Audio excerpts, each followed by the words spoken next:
नमस्कार, स्वागत है आपका अपना उत्तर प्रदेश में और मैं हूं आपके साथ दुर्गेश पांडे। बुलंदशहर से इस वक्त की बड़ी खबर हम आप तक पहुंचा रहे हैं। बात करेंगे इस वक्त की बड़ी खबर की। गैंगस्टर मुकेश और चांद की संपत्ति कुर्क। गैंगस्टर अधिनियम के तहत की गई कार्रवाई। प्रशासन ने कृषि भूमि और बाइक को किया कुर्क। मुकेश हजरतपुरिया पर दर्ज हैं कई मुकदमे। बुलंदशहर से इस वक्त की बड़ी खबर हम आप तक पहुंचा रहे हैं। 48,78,650 रुपए की संपत्ति कुर्क की गई है। प्रशासन ने कृषि भूमि और बाइक को किया कुर्क। बुलंदशहर से इस वक्त की बड़ी खबर। गैंगस्टर अधिनियम के तहत की गई कार्रवाई। तस्वीरें आप अपनी टीवी स्क्रीन पर देख सकते हैं, जहां पर पुलिस ने 2 माफियाओं की संपत्ति को जब्त किया है।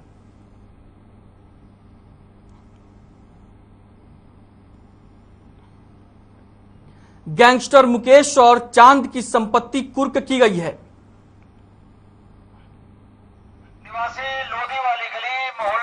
शासन द्वारा चलाए गए अभियान के तहत जो यहाँ अपराध से अर्जित संपत्ति है अपराधियों की, उनके खिलाफ 14 की कार्रवाई कराई जा रही है, सतत कार्रवाई कराई जा रही है।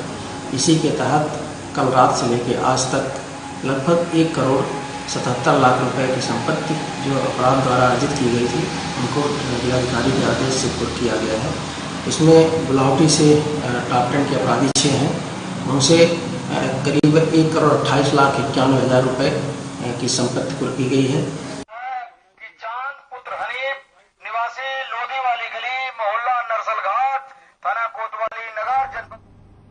अखिलेश यादव ने आज समाजवादी पार्टी के सदस्यता अभियान की शुरुआत करते हुए राज्य की बीजेपी सरकार पर जमकर हमला बोला।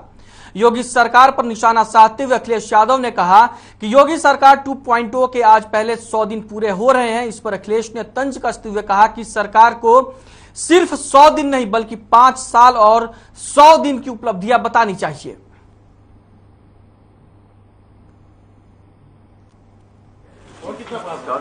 कि लोकतंत्र बचाने के लिए समाजवादी पार्टी के लोग आगे आ रहे हैं, इसमें सहयोग करें, मदद करें और साथ जुड़ें। अभी लखनऊ के जो हमारी पार्टी के नेता जो चुनाव लड़े थे, उनको सदस्य बनाया गया है।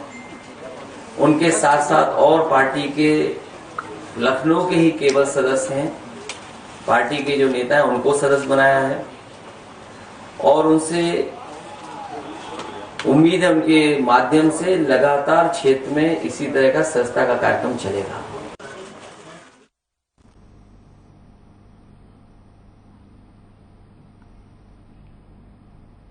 वहीं बीएसपी सुप्रीमो मायावती ने ट्वीट किया है। ट्वीट कर मायावती ने बीजेपी को सवालों के घेरे में लिया है। ट्वीट के माध्यम से मायावती ने बीजेपी के 100 दिन के कार्यकाल पर सवाल खड़े किए हैं। साथ ही उन्होंने कहा कि बीजेपी के 100 दिन का कार्यकाल बेहद ही निराशाजनक रहा है।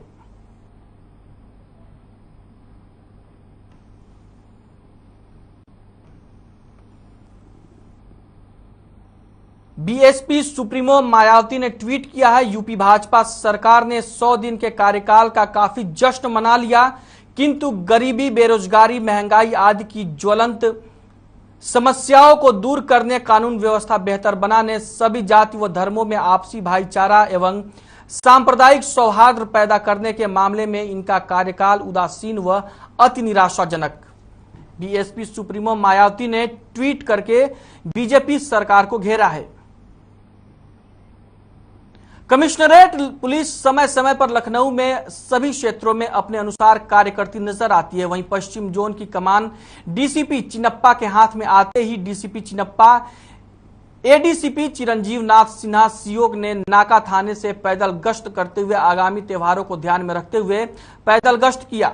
पश्चिम जोन की कमान संभालते ही डीसीपी चिनप्पा एडीसीपी चिरंजीव नाथ सिन्हा सीओ के साथ क्षेत्रीय दरोगा और inspector ladies constable police constable के साथ नाका थाने से पैदल गश्त शुरू किया और पूरे क्षेत्र में आगामी त्योहारों को देखते हुए क्षेत्र का मुआयना किया।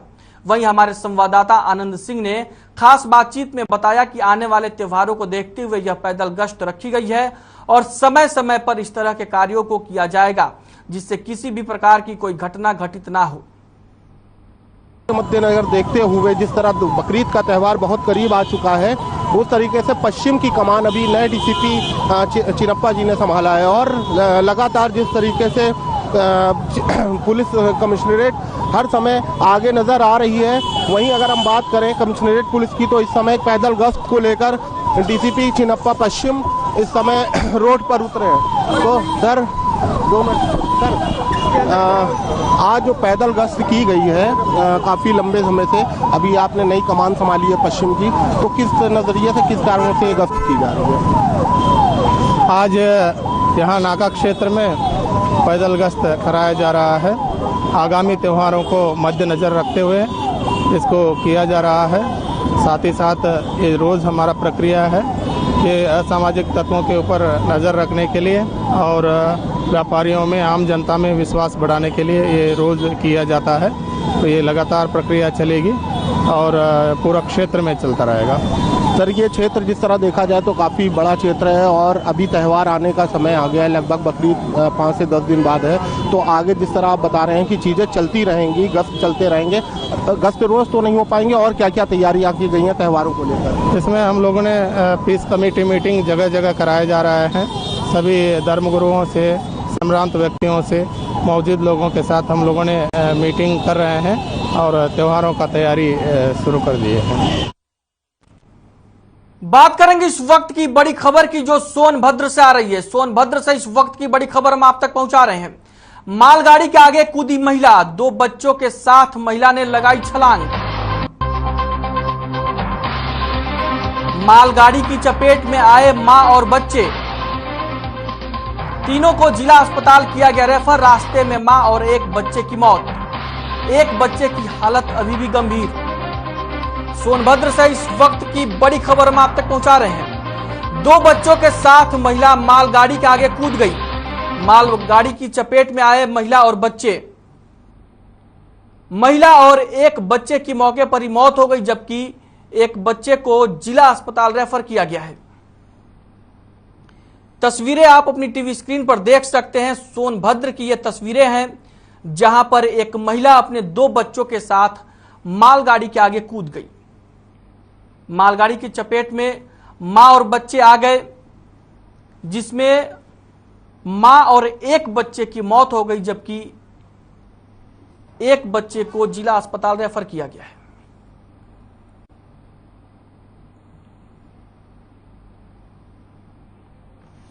बदायूं में बिसौली कोतवाली क्षेत्र के मदन जुड़ी गांव का मुरादाबाद फर्रुखाबाद मार्ग पर बिसौली की तरफ से आ रहे तेज रफ्तार में बस ने 4 छात्रों को रौंद दिया।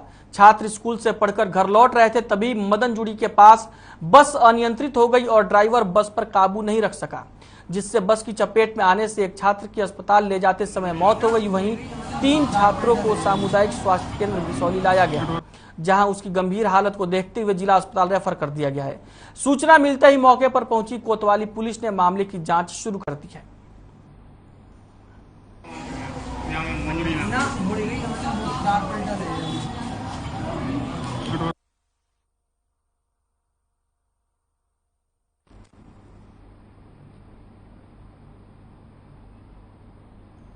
जहां एक और सूबे की सरकार अपराध और अपराधियों पर शिकंजा कसने में कोई कोर कसर नहीं छोड़ रही है, वहीं दूसरी ओर ताजा मामला जनपद रायबरेली के बछरावा कस्बे का है, जहां बीती 28 जून को विकास क्षेत्र के जिंगो निवासी रमेश शुक्ला इनोवा कार से अपने भट्टे पर वर्करों को पैसा वितरित करने के लिए 1,40,000 रुपए ले जा रहे थे।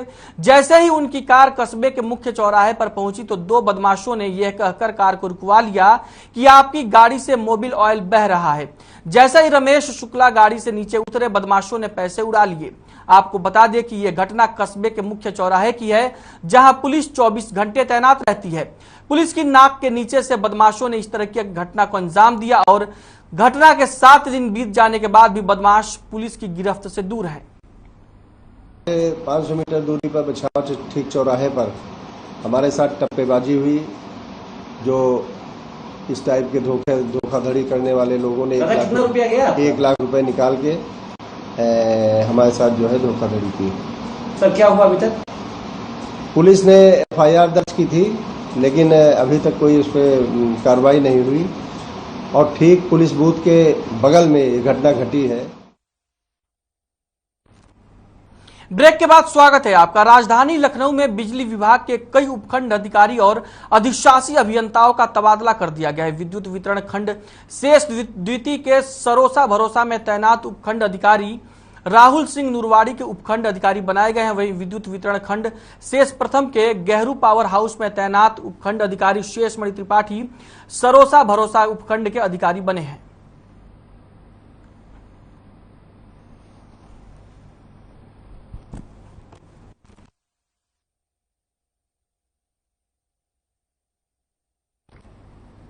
बात करेंगे इस वक्त की बड़ी खबर की जो सोनभद्र से आ रही है। सोनभद्र से इस वक्त की बड़ी खबर हम आप तक पहुंचा रहे हैं। सोनभद्र से इस वक्त की बड़ी खबर हम आप तक पहुंचा रहे हैं। कार ने मारी होमगार्ड को टक्कर, हादसे में दोनों होमगार्ड की मौके पर मौत। सोनभद्र में कार ने होमगार्ड को टक्कर मार दी है, जिसमें 2 होमगार्ड की मौके पर ही मौत हो गई। कार ने मारी होमगार्ड को टक्कर, हादसे में दोनों होमगार्ड की मौके पर हुई मौत।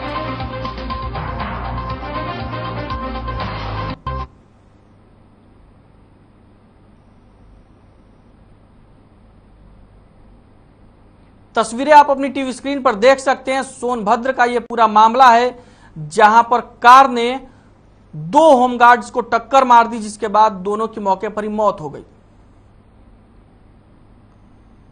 हादसे में कार भी बुरी तरीके से डैमेज हो गई है। वहीं 2 होमगार्ड्स की मौके पर ही मौत हो गई। सोनभद्र का यह पूरा मामला बताया जा रहा है।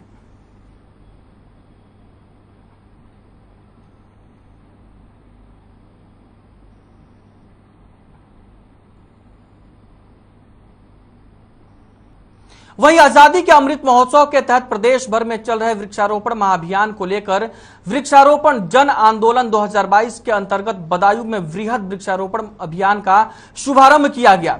इस दौरान राज्य मंत्री रामकेश निषाद ने बतौर मुख्य अतिथि कार्यक्रम में शिरकत की। इस दौरान रामकेश निषाद ने कहा कि वृक्ष मानवता की रक्षा के लिए बहुत जरूरी है। वृक्ष लगाइए और अपने परिवेश को स्वच्छ और सुंदर बना सकते हैं। इस दौरान उन्होंने लोगों से प्रकृति से जुड़ने और ज्यादा से ज्यादा पौधे लगाने के लिए उन्हें जागरूक किया और वातावरण के लिए खतरनाक प्लास्टिक जैसे पदार्थों का उपयोग बंद करने की अपील की और वृक्ष लगाकर वृक्षारोपण के महाअभियान को सफल बनाने की भी अपील की।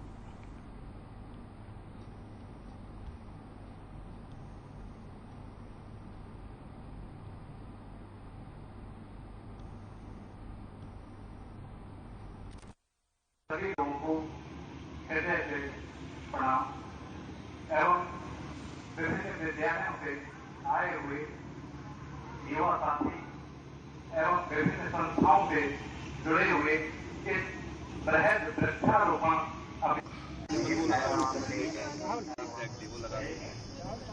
बदायूं में वृक्षारोपण महाअभियान का शुभारंभ हुआ। इस दौरान राज्य मंत्री रामकेश निषाद मुख्य अतिथि के तौर पर कार्यक्रम में शामिल हुए, जहां पर उन्होंने लोगों से ज्यादा वृक्ष लगाने और पर्यावरण को लेकर लोगों को जागरूक किया।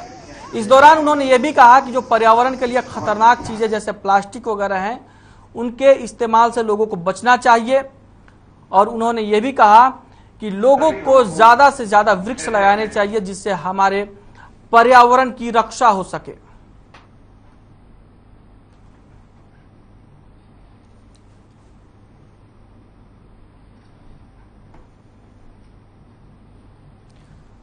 बदायूं की तस्वीर आप अपनी टीवी स्क्रीन पर देख सकते हैं, जहां पर वृक्षारोपण महाअभियान का शुभारंभ हुआ।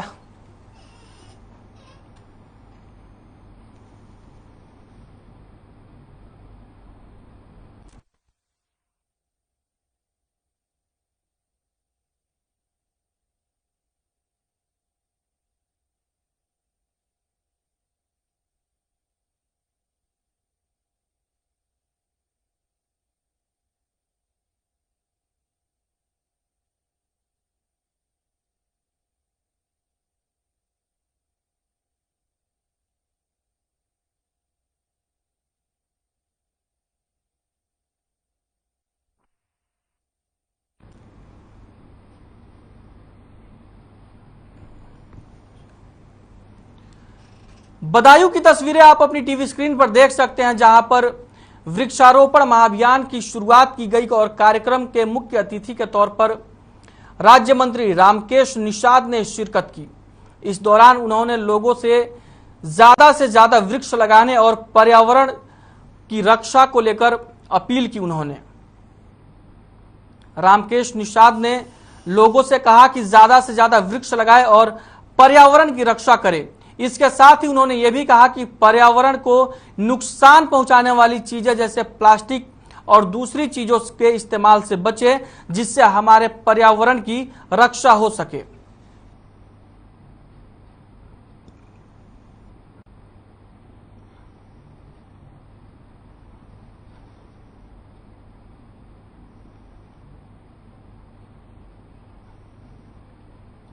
कैबिनेट मंत्री पंचायती राज भूपेंद्र सिंह चौधरी, औषधि राज्य मंत्री दयाशंकर मिश्र और जेल मंत्री सुरेश की संयुक्त टीम मथुरा दौरे पर रही। इस दौरान तीनों मंत्रियों ने ग्राम पंचायत नगला में नवनिर्मित ग्राम सचिवालय का निरीक्षण किया। इसके बाद इन तीनों मंत्रियों ने सामुदायिक शौचालय और आंगनवाड़ी केंद्र का भी मुआयना किया।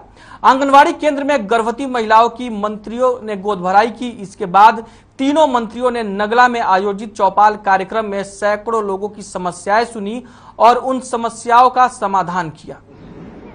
समूह के रूप में 3 लोग आपके बीच में आए हैं।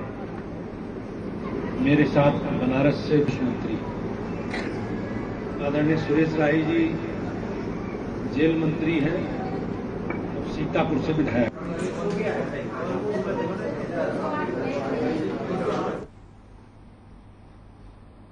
कानपुर की ईडब्ल्यूएस कॉलोनी में उस वक्त हड़कंप मच गया जब एक दंपति की गला काटकर हत्या कर दी गई। धारदार हथियार से पति पत्नी की हत्या की सूचना आसपास के लोगों ने पुलिस को दी, जिसके बाद मौके पर पहुंची पुलिस और फॉरेंसिक टीम जांच में जुट गई।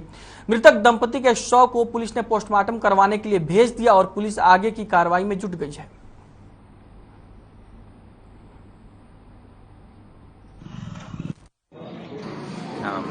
मम्मी पापा को मर्डर कर दिया है और क्या कैसे क्या हुआ है मुझे नहीं मालूम भाई। मैं तो सो रहा था, बस अब सुबह बुलाने गई कि भैया देखो चल के ये सब क्या हो गया है जी। तो क्या किस तरीके से की गई हत्या? वो गला काट गई की गई है चापड़ से। दोनों लोगों की? मम्मी पापा की।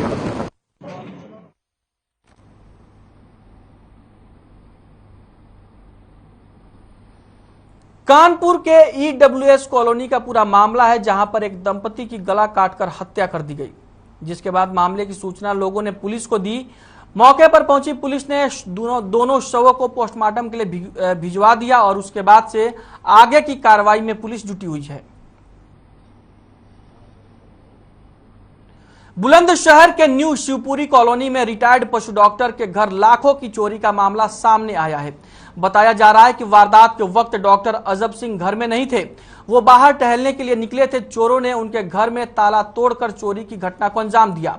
आरोप है कि चोरों ने उनके घर से 90,000 की नकदी और सोने चांदी के आभूषण समेत करीब 6 लाख रुपए की चोरी की है।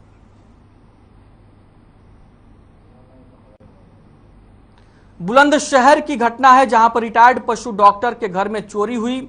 6 लाख रुपए और आभूषण पर चोरों ने अपना हाथ साफ कर दिया।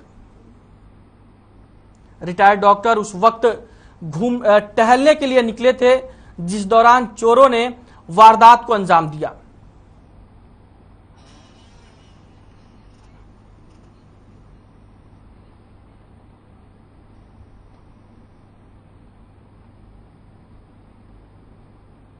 अपना उत्तर प्रदेश में फिलहाल के लिए इतना ही। मुझे दीजिए इजाजत और आप बने रहिए हर खबर के साथ।